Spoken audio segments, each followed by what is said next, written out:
Dọc mẹ đi men xin yo nga Hawa em lang po kam ni wa nga Idur yong pawa pen cho bi ya nga Thầy wa nu che mo ya pa Now so gi men xin yo nga Hawa em che rom kam ni wa pa Hawa kam ni Choi bit oya pana duka tukas ni Dok meni men sen yonga Hawa kam ni cirum wam lang wapa Wam yi de umelinya ki pertuj yong pa Kam la mat gled ya pi man kaski ngakan mau Kajing ija pi panga ai Mas mok men wala hamida dum hasyai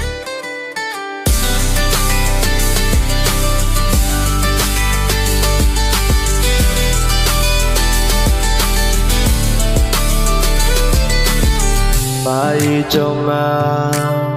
wat ten leng yai ne ban nga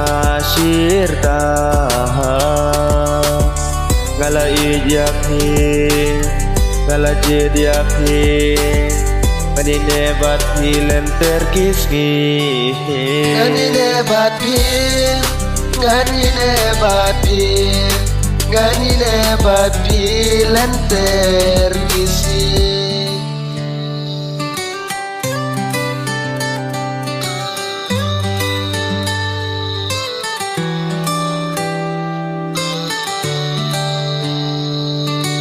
Dọc mẹ đi men xin yo nga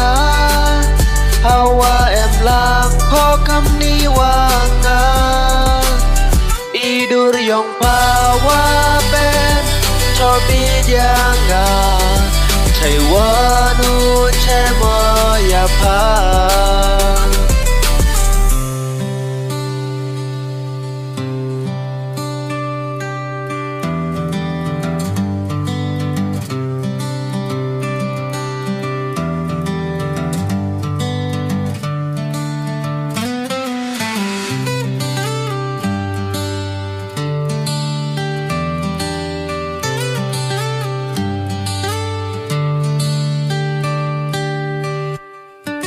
Dọc mẹ đi men xin yong nga Hawa kam ni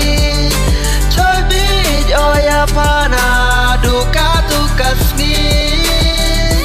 Dọc mẹ đi men xin yong nga Hawa em lang po kam ni wa nga Idur yong pawa pen cho bit ya nga Thầy wa nu che mo ya pa